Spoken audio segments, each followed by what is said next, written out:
بسم اللہ الرحمن الرحیم۔ السلام علیکم۔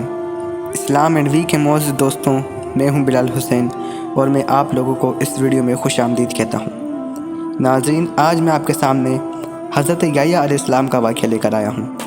حضرت یحییٰ علیہ السلام اللہ تعالیٰ کے پیغمبر اور حضرت زکریا علیہ السلام کے بیٹے تھے۔ ناظرین، ویڈیو میں آگے بڑھنے سے پہلے میں آپ سے گزارش کرتا ہوں کہ آپ ہمارے چینل اسلام اینڈ وی کو سبسکرائب کریں، بیل آئیکن کو کلک کریں اور ایسی ہی مزید ویڈیوز کے لیے ہمیں کمنٹ کریں۔ ناظرین، حضرت یحییٰ علیہ السلام حضرت زکریا علیہ السلام کے وہ صاحبزادے ہیں جنہیں حضرت زکریا علیہ السلام نے اللہ تعالیٰ سے دعائیں مانگ کر حاصل کیا ہے۔ آپ علیہ السلام بڑے پرہیزگار، بردبار اور اللہ تعالیٰ کی نافرمانی سے بچنے والے تھے۔ اللہ تعالیٰ نے آپ علیہ السلام کو پیدا کرنے سے پہلے ہی آپ علیہ السلام کے والد محترم حضرت زکریا علیہ السلام کو آپ کے نبی ہونے کی خوشخبری سنا دی تھی۔ ناظرین، انسان کے لیے 3 موقع بڑے دشوار ہوتے ہیں۔ اللہ تعالیٰ نے ان 3 دشوار موقعوں پر حضرت یحییٰ علیہ السلام کو سلامتی اور امن کی بشارت سنائی۔ پیدا ہونے کا موقع، فوت ہونے کا اور دوبارہ زندہ ہونے کا۔ ناظرین، فرمان الہی ہے، اللہ تعالیٰ نے فرمایا، اے یحییٰ، کتاب کو مضبوطی سے تھام لو، اور ہم نے اسے بچپن ہی سے دانائی عطا فرمائی اور اپنے پاس سے انہیں رحم دلی اور پاکیزگی عطا فرمائی تھی۔ وہ بڑے پرہیزگار تھے اور اپنے والدین سے اچھا سلوک کرنے والے تھے۔ وہ سرکش اور نافرمان نہیں تھے۔ ان پر سلامتی ہو جس دن وہ پیدا ہوئے، جس دن وہ فوت ہوں گے اور جس دن دوبارہ زندہ کرے جائیں گے۔ سورۃ المریم آیت نمبر 12 تا 15۔ ناظرین، حضرت یحییٰ علیہ السلام تنہائی پسند تھے۔ آپ علیہ السلام جنگلوں کی طرف نکل جاتے، درختوں کے پتے کھاتے اور چشموں کا پانی پیتے، اور پھر فرماتے کہ اے یحییٰ، تجھ سے زیادہ نعمتیں کسے حاصل ہوں گی۔ ناظرین، وہب بن ورد سے مروی ہے، ایک مرتبہ حضرت یحییٰ علیہ السلام 3 دن تک غائب رہے۔ آپ علیہ السلام کے والد حضرت زکریا علیہ السلام تلاش میں جنگل کی طرف نکل گئے تو دیکھا کہ ایک کھدی ہوئی قبر کے پاس آپ علیہ السلام کھڑے ہو کر آہ و بار میں مصروف ہیں۔ حضرت زکریا علیہ السلام نے فرمایا، بیٹا، میں تمہیں 3 دن سے تلاش کر رہا ہوں اور تم یہاں قبر پر کھڑے رو رہے ہو۔ حضرت یحییٰ علیہ السلام نے عرض کیا، اے ابو جان، آپ ہی نے تو مجھے بتایا تھا کہ جنت اور جہنم کے درمیان ایک طویل فاصلہ ہے جو صرف آنسوں کی مدد سے طے پا سکتا ہے۔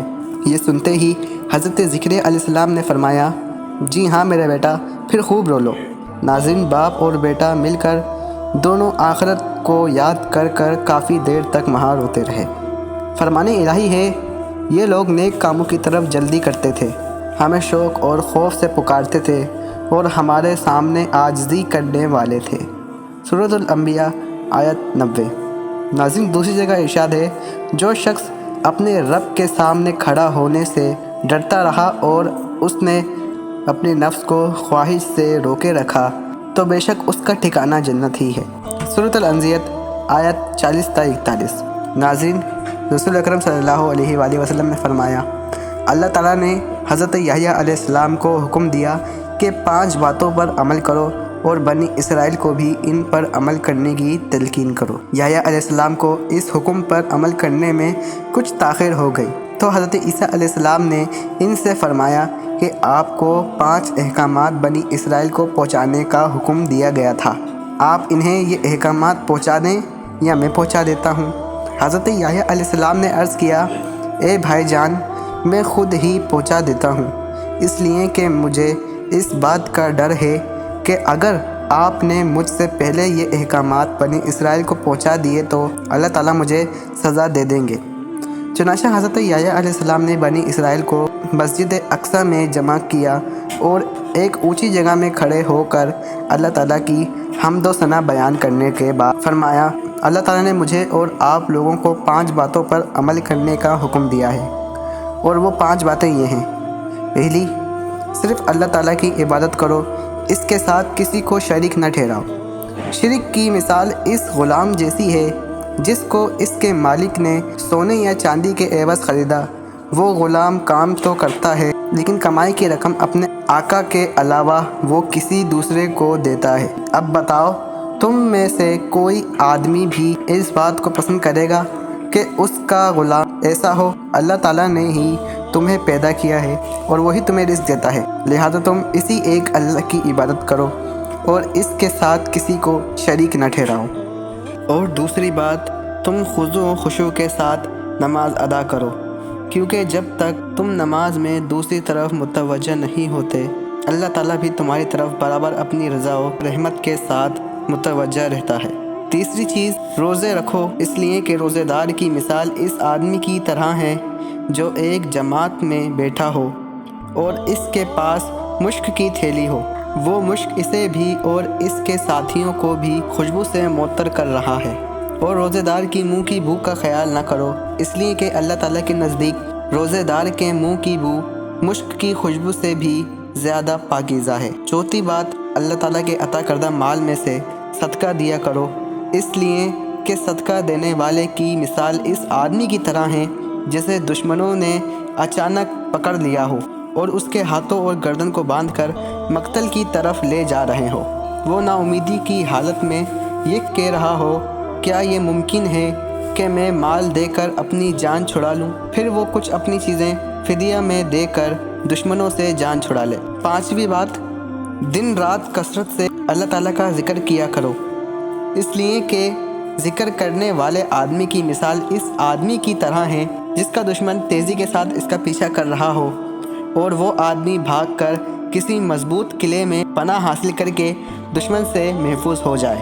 بلا شبہ انسان کے سب سے بڑے دشمن شیطان کے مقابلے میں ذکر الہی میں مشغول ہو جانا ایک قلعے میں محفوظ ہو جانے کی طرح ہے۔ ناظرین، معراج کے دوران آپ صلی اللہ علیہ وآلہ وسلم کی دوسرے آسمان پر حضرت یحییٰ علیہ السلام اور حضرت عیسیٰ علیہ السلام سے ملاقات ہوئی۔ آپ صلی اللہ علیہ وآلہ وسلم نے انہیں سلام کیا، انہوں نے سلام کا جواب دیا، پھر آپ صلی اللہ علیہ وآلہ وسلم کو دونوں نے خوش آمدید کہا۔ ناظرین، حضرت یحییٰ علیہ السلام کے زمانے میں دمشق کا بادشاہ کسی ایسی عورت سے نکاح کرنا چاہتا تھا جس سے نکاح کرنا اس کے لیے شرعاً جائز نہ تھا۔ اس نے حضرت یحییٰ علیہ السلام سے یہ مسئلہ پوچھا۔ آپ علیہ السلام نے فرمایا، اس عورت سے نکاح کرنا آپ کے لیے حلال نہیں ہے۔ حضرت یحییٰ علیہ السلام نے منع کیا تو وہ عورت ناراض ہو گئی۔ جب اس عورت نے محسوس کیا کہ بادشاہ اس پر فدا ہو چکا ہے تو اس نے حضرت یحییٰ علیہ السلام کو شہید کرنے کی فرمائش کر دی۔ بادشاہ نے ایک آدمی کو بھیجا جو آپ علیہ السلام کو شہید کر کے آپ علیہ السلام کا سر ایک تھال میں رکھ کر لے آیا اور ملکہ کے سامنے پیش کر دیا۔ سر اس حالت میں بھی یہ کہتا رہا کہ یہ عورت بادشاہ کے لیے حلال نہیں ہے۔ آخر کار وہ عورت زمین میں دھسا دی گئی۔ ناظرین، یہ تھا حضرت یحییٰ علیہ السلام کا واقعہ۔ اگر آپ کو یہ ویڈیو پسند آئی ہو تو آپ ہمارے چینل اسلام اینڈ وی کو سبسکرائب کریں، بیل آئیکن کو کلک کریں اور ایسی ہی مزید ویڈیوز کے لیے ہمیں کمنٹ کریں۔ ناظرین، یہ واقعات لانے کے لیے ہمیں تھوڑی سی وقت درکار ہوتا ہے، اس لیے ہم آپ کے لیے حدیث نبوی صلی اللہ علیہ وآلہ وسلم شارٹس میں بھیجتے ہیں، آپ ان کو بھی جا کے دیکھا کریں اور لائک کرا کریں۔ چلتا ہوں، دعاؤں میں یاد رکھیے گا۔ السلام علیکم۔